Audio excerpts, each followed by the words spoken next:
Hey everybody, it's John King. It is Friday, the 18th of April, and I am happily not knowing what day it is because I am just wrapping up a beautiful vacation, as you can see from the surroundings here.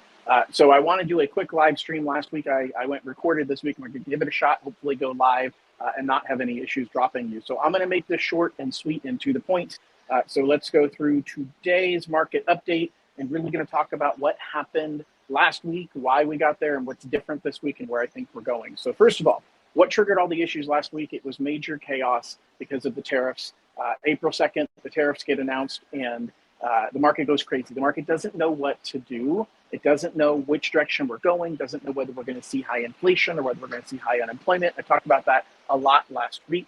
Here's a simplified way to look at this. So this chart that we're seeing right now basically gives you an idea of what happened last week relative to the market's expectations of the Fed funds rate changing. So I'm going to look here a little bit closer. You can see right here, this is basically what the market thinks is going to happen with the Federal Reserve and whether they're going to change interest rates. So it's the market predicting what the June rate is going to be. And the market basically has been saying, hey, we think that it's going to be around 4.1%. And then high volatility last week. Trump announces the tariffs on April 2nd, and that number drops significantly. It drops to say, hey, we think that they're going to drop by at least another 25 quarter basis point or quarter percent, maybe to 3.75 instead of 4.1. That's a pretty big shift in such a short amount of time. Why does that matter? Because it came right back up. So this is the market saying, what do we think the Fed's going to do? And that came right back up and said, okay, maybe the Fed isn't going to drop as much. Oh, wait, we think they are going to drop a lot. Why? Because then Trump tripled down on China and said, we're going to make it even worse when it comes to tariffs. And then this week it's kind of calmed down. And so we're back to where the market thought things were going to be. And it really, this top part up here talks about it. And it says that basically as of April 2nd, a policy pivot created de-escalation of market turmoil. We're now playing a slower game, made possible by some measure of faith. The administration will respond to warnings in the markets. It was really, really good news that Trump pulled back on the tariffs because the markets were freaking out like, look, is this guy going to just continue going headstrong into his game plan without paying attention to what it's doing to the markets? And we clearly got an indication that, no, he's not going to do that. He's going to pay attention to the market. He's going to react appropriately. And that caused the market to go from last week being rampant uncertainty and panic to this week just being rampant uncertainty. So it's a decent trade-off. It beats the fact that the markets could be way worse right now. And so that is a good sign. And we're happy to know that things have calmed down. We've got rate stability going forward. And it steadied really because of the fact that Trump had made that call. The issue now going forward is the fight between the Fed and Trump. Now, what do I mean by the fight between the Fed and Trump? Because Trump is now fighting to have the right to fire Jerome Powell. Why is that a big deal? Because the Federal Reserve has always been appointed by the government, by the president, but not serving at the whim of the president. In other words, most cabinet, this is not a cabinet position, but cabinet positions, the president appoints them and the president can fire them. In this case, you're supposed to serve independent of the president and do what's best for the market. Well, Trump is now fighting in the Supreme Court to win the right to fire people in positions like that. And he's talking about wanting to fire Powell.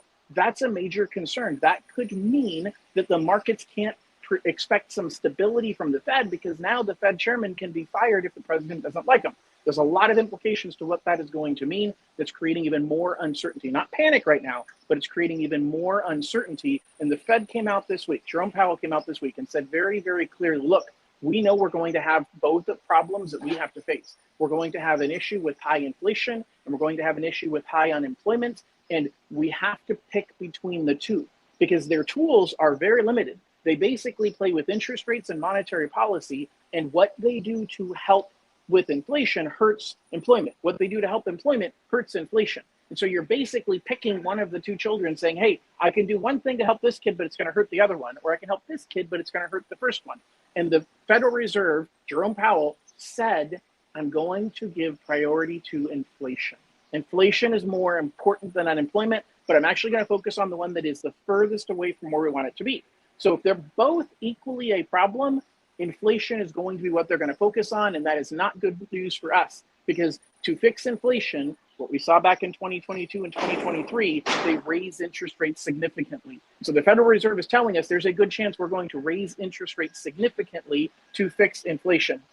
And so uncertainty is going to remain high. You've got to watch this battle between Jerome Powell and Trump. We've got to figure out what's happening with inflation. And it's not inflation that's coming out this month. It's inflation next month and the month after, because it's inflation created by the tariffs. And it's going to take a few months for that to come into play. So right now, the markets are going to be guessing what they think inflation is going to look like based upon what's happening right now, because all of the inflation reports are at least a month behind. So we have at least 1 to 2 months before we're going to see a real idea of what inflation is going to look like with the tariffs in play. How much of the tariff is going to be passed on to the consumer is the unknown. All right. Two last things I want to cover. One of them is I just launched a podcast. Yay! So this podcast is not your average mortgage podcast. So it is called From Profits to Properties. It is designed for business owners. My goal is, I have been professionally coached for 15 years. I've been a professional coach for the last 10.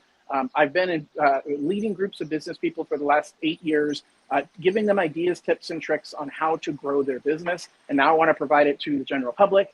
So that's going to be one of the two things I'm going to cover on every episode. The second thing is how to take those increased profits that you're making as a business owner and how to turn those into long-term wealth in real estate. You don't have to simply be a business owner. If you're in sales, if you're in a key position, this would be valuable to you. If you are leading people, you will get great value out of it. Please subscribe. The link is down below, but you can go to FromProfitsToProperties.com. Again, the link is in the description down below.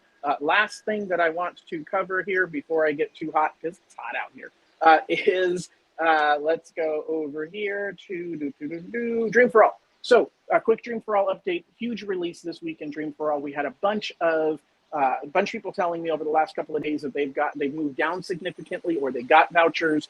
I think that Cal Halfa is having more cancellations than they were expecting. I think that they are trying to run the numbers and make sure that they're staying ahead of this and make sure they have enough vouchers out there. And I think that there are fewer people succeeding in utilizing their vouchers than they thought. That is what I'm seeing with a lot of my clients is challenges in finding properties. Condos have been a nightmare. If you're looking at condos, check out a video I did about 2 months ago, back in February, about the crisis in condominiums. It is continuing. More problems with condominiums, more problems with people buying at the lower end of the price range, and that is creating issues with Dream for All buyers. So I think that's why we're seeing more buyers, more Dream for All vouchers being released. Does that mean that we're going to continue to see more? It is hard to say.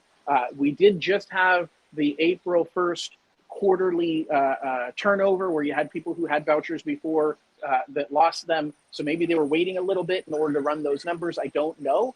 But I'm hoping to get more information next week and let you guys know next Friday. Anyway, that is it. That's all I have for you today. It doesn't look like anybody has any questions. So if you're watching recorded, please type in your questions and I'll respond to them later. Hope everybody has an absolutely wonderful day. I'll be back in the office on Monday and we'll talk to y'all soon. Bye-bye.